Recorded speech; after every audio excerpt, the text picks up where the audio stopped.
Hallo, herzlich willkommen zur 59. Folge von Suzerain.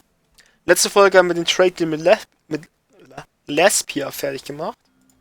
Heute geht's ab nach Land, aber da müssen wir noch schauen. Ich habe zur letzten Folge am Anfang gesagt, dass ich unbedingt beide Trade Deals machen will, aber warum sollten wir jetzt mit Land machen, wenn die eine Invasion planen? Also wir das letzte Folge erst gelernt haben. I was in my office preparing my briefcase for the trip I had to Helm in Land to discuss the trade deal. I heard two knocks and I turned around to see David. He was panting heavily. Mr. President. David, ready for the trip? I have just received a communication from the Ministry of Foreign Affairs of Welksland about a trade deal. Because of our alliance and trade deal with Lesbia, they have decided to cancel their negotiations. Is there any way we can still get them on the table?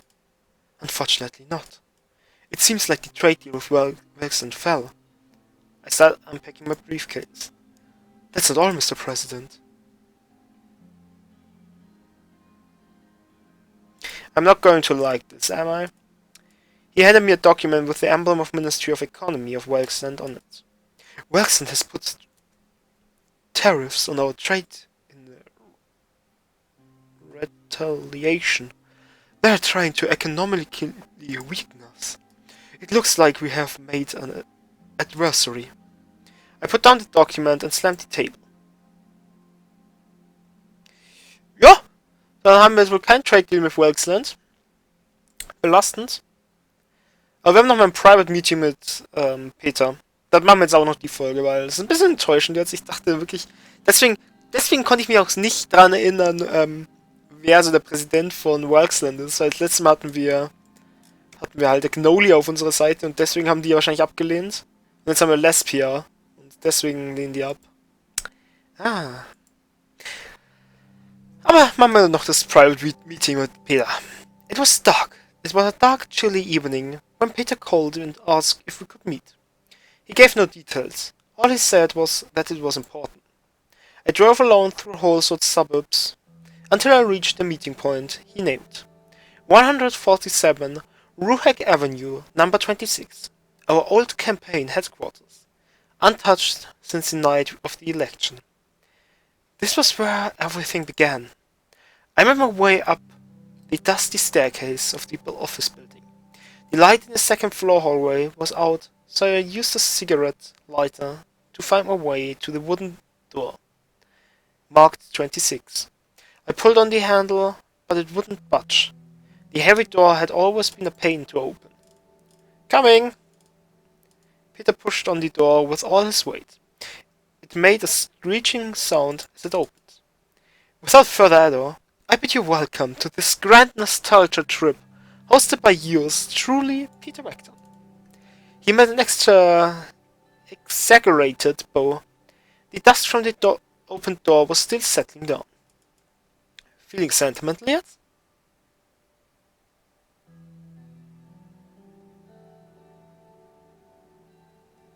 I remember it as being much cleaner.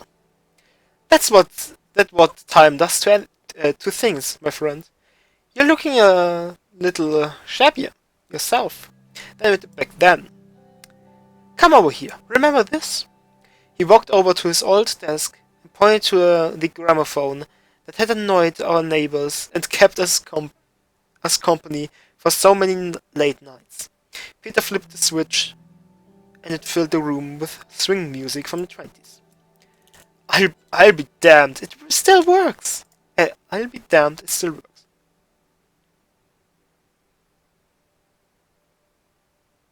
I thought this office was sold off. No, I've been paying the rent. Too many memories attached to this place, just to sell it. And you know, we might use it again soon. He put his hand under the desk and brought a bottle out. He took a swig out of it and passed the bottle to me. I took a swig as well, before passing the bottle back to Petr. That's my boy. Petr snapped his fingers to the music while going through the items in the room. It looked virtually unchanged since election night. Come on, have a look around. See if it doesn't bring back memories.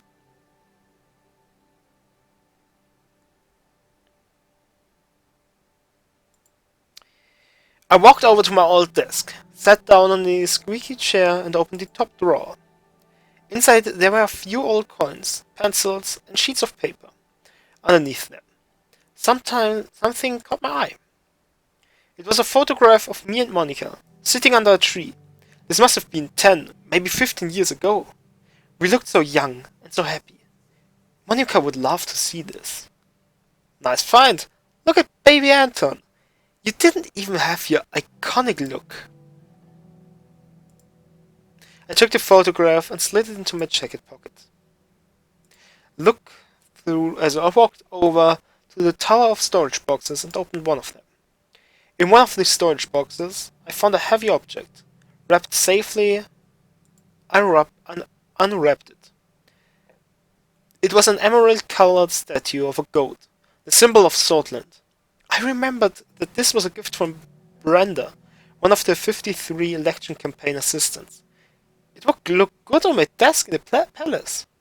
Brenda, always sucking up to you. And where did it get her? Seriously, where? I have no idea where she ended up.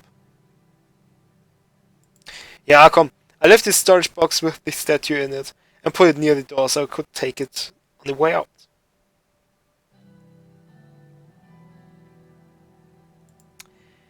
I made my way to the gramophone and started flipping through the records next to it. I found one of my favorite albums ever, Mountains by Jenny Goose.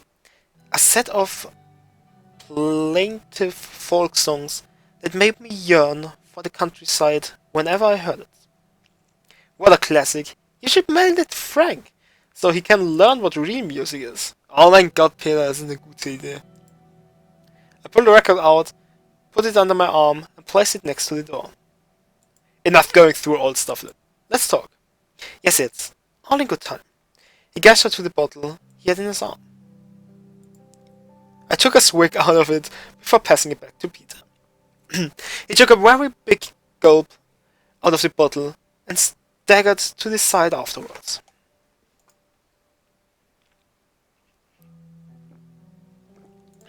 I know you, Peter. What are you hiding? Nothing! Let's go up to the roof. The view was always amazing from here. We went up the stairs to the roof. The view was mesmerizing. The buildings of Holswood twinkled below us, while the stars shone bright in the sky. We sat and leaned back against the wall, taking it all in. Right as I was starting to get up, I heard a sobbing sound. I turned to Peter and saw tears streaming down his cheeks. I've not yet seen a night sky beautiful enough to make Peter Recton cry. What's wrong? He wiped the tears away.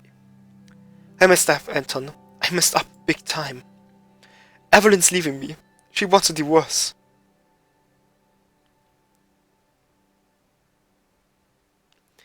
What the hell did you do? I've been sleeping with Livia Suno.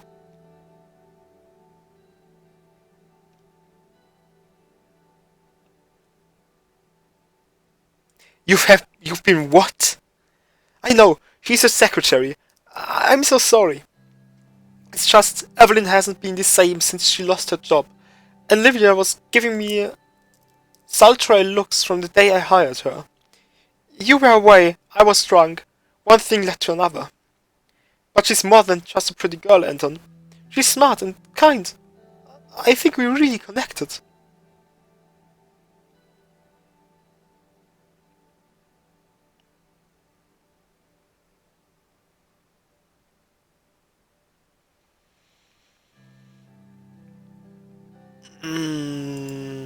I like her too.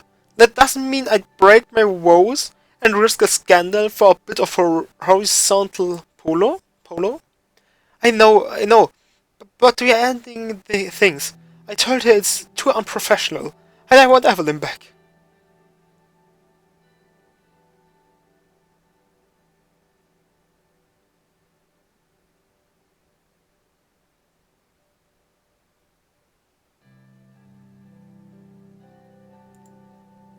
Who else knows besides of me and the three of you? Ich hab mein... Geht so. Nobody, I swear. Well, maybe Lucian since he knows everything, but you know he'd never spill the beans. There was an edge of desperation in Peter's voice. He took another drink.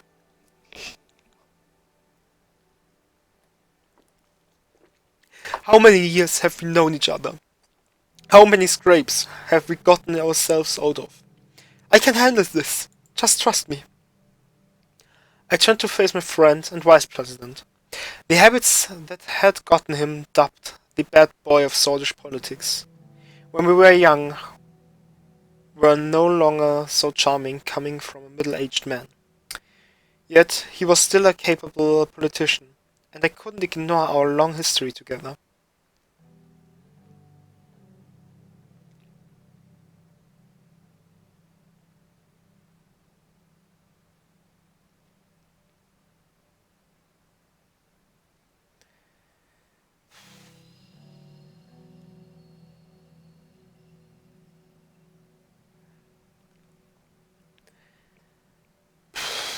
Schwierig. Alright, it's just enough fair, and it's over at that. We can weather this. Thank you, Anton. That means a lot to me.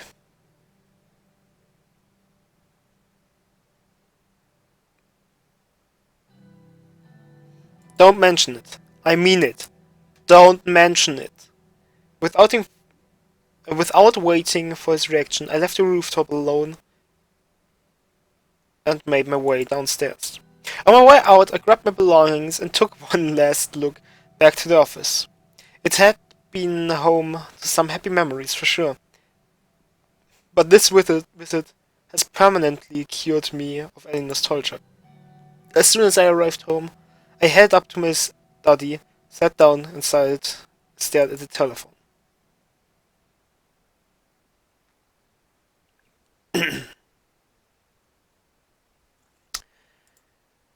I picked up the phone and dialed Peter's home number. Evelyn answered after a few rings. Anton, it's late. Is everything alright? I told her what I knew about her, Peter, and Livia. Oh. She was silent for so long, I thought she might have hung up. Whatever you have to say, it won't change my mind.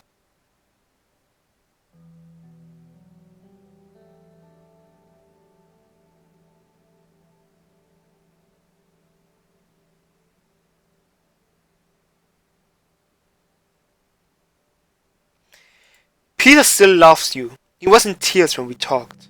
Evelyn gave a short, sharp laugh. Do you know Peter at all? Really, know him? Livia wasn't the first, and she won't be the last. There'll always be another beautiful young woman for him to prey on.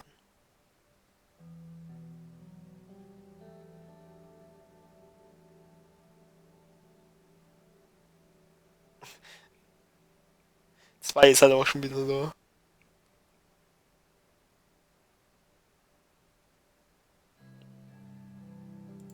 Conversation vorbei. He has a wandering eye. You knew that when you married him. I thought I could help curb his worst impulses, but it obviously wasn't true. Look at whom he goes after. Secretaries, kitchen staff, aides. Remember Brenda? What do they have in common? When the vice president asks them for sex, they might lose their job if they refuse. I'd go to the media about this if I wasn't persona non grata at the whole post, and if there was a shred of a chance, I'd be taken seriously. But at the very least, I will no longer be an accomplice to this abuse of power, and frankly, Anton, neither should you. Evelyn hung up without waiting for me to respond. I took a minute to think over what she had said. I put down the phone and headed to the bedroom. Nobody else had to get involved in this. I slipped into bed, careful not to disturb my sleeping wife. Peter and Evelyn hadn't made it. Were we next? I couldn't sleep at all that night. Unsere economy steigt und steigt. Unser government budget ist irgendwie um 1 runtergegangen.